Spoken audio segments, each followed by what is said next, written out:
Adam dan Hawa itu dahulu ditempatkan di surga. Lalu Allah Subhanahu wa Ta'ala melemparnya ke bumi lantaran berbuat kesalahan. Bumi yang dipijak keduanya memang sudah ada jauh sebelum penciptaan Adam dan Hawa. Lalu, siapa penghuni sebelum Adam? Beberapa ulama mencoba memberi penafsiran, seperti dalam tafsir Al-Quran Al-Azim, di mana Ibnu Katsir mengemukakan beberapa pendapat dari sahabat, tabi'in, dan para ulama. Dari pendapat Ibnu Abbas diterangkan, yang pertama menempati bumi adalah bangsa jin, lalu mereka berbuat kerusakan dan saling membunuh. Lalu Allah mengutus iblis dan tentara dari bangsa malaikat dan memerangi mereka hingga mereka terpojok di lautan. Oleh karena itu, malaikat bertanya hal itu saat Allah akan memberitahu akan menciptakan manusia seperti pada Quran Surat Al-Baqarah ayat 30.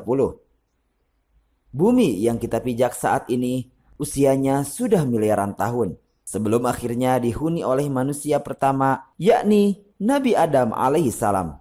Bumi menurut ahli tafsir sudah ditinggali oleh beberapa makhluk. Makhluk apakah itu? Berikut telah dirangkum dari beberapa sumber.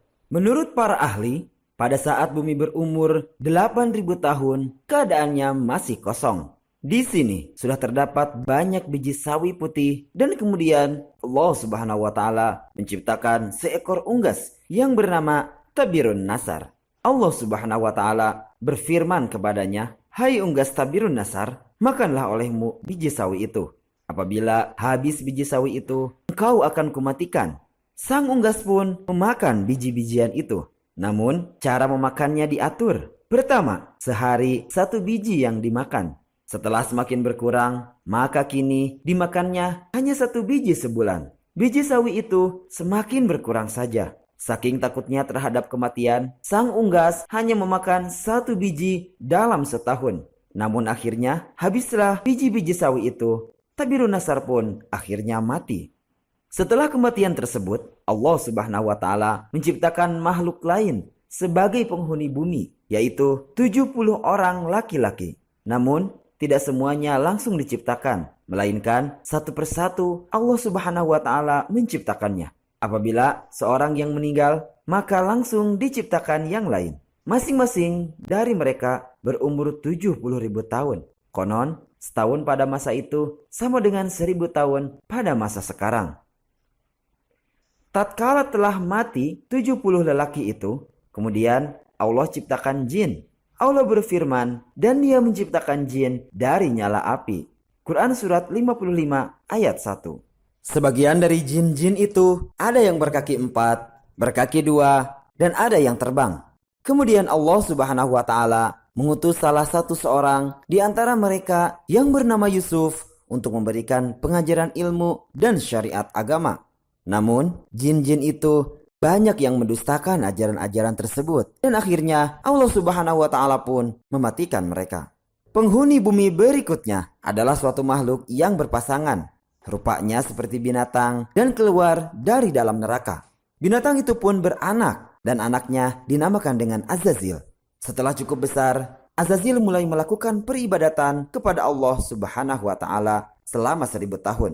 Setelah itu, Allah Subhanahu wa Ta'ala mengangkatnya ke langit pertama. Selama 1.000 tahun di sini pun ia tekun beribadah. Allah Subhanahu wa Ta'ala menganugerahkannya sayap yang terbuat dari manikan berwarna hijau. Dengan izinnya, maka terbanglah ia ke langit kedua. 1.000 tahun lamanya pula ia beribadah. Demikianlah, pada tiap-tiap lapisan langit ia beribadah selama 1.000 tahun lamanya hingga ke lapisan langit ketujuh. Sementara itu, di bumi saat itu sudah ada penghuni lainnya yang berasal dari bangsa jin bernama Janna. Hidup hingga 70.000 tahun lamanya hingga lahir anak cucunya. Kata ahli tafsir yang lain, 18.000 tahun mereka mendiami bumi.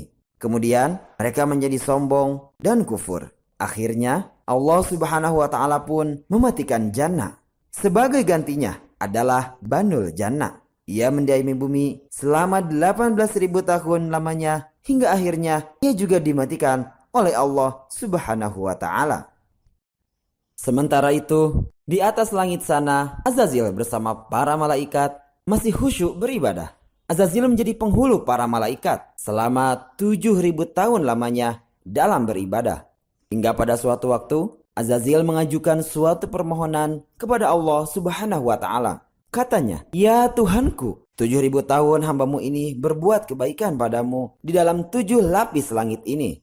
Jikalau dianugerahkan olehmu, hambamu mohon hendak turun ke bawah ke langit ke-6, berbuat kebaikan kepadamu. Pergilah engkau," tegas Allah Subhanahu wa Ta'ala. Maka turunlah Azazil atau iblis itu bersama 700 malaikat pengiringnya ke langit ke-6. Setelah merasa cukup, ia pun memohon izin lagi kepada Allah Subhanahu wa Ta'ala agar diturunkan ke langit ke-5. Di langit ke-5 pun, ia memohon diturunkan ke langit yang di bawahnya, dan demikian seterusnya, hingga sampai mereka di langit dunia.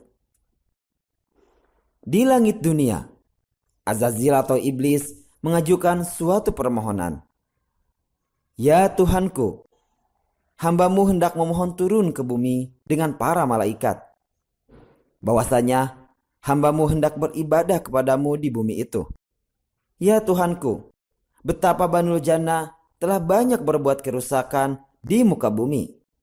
Anugerahkanlah atas hambamu ini bersama para malaikat berbuat kebaikan kehadiratmu di muka bumi itu."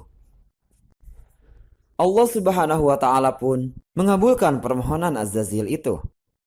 Diturunkanlah ia bersama 700 malaikat yang mengiringinya untuk beribadah di muka bumi. Setelah sebelumnya, Banul Jannah dimatikan karena banyak berbuat kerusakan. Setelah 8.000 tahun lamanya beribadah, iblis mencoba mengemukakan ungkapan hatinya bahwa di muka bumi inilah ia begitu betah dan tidak ada tempat lain yang membuatnya betah seperti ini.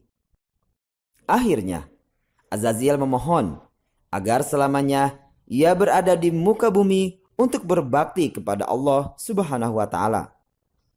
Sampai pada suatu waktu, Allah Subhanahu wa Ta'ala berkehendak menurunkan suatu keterangan kepada Azazil.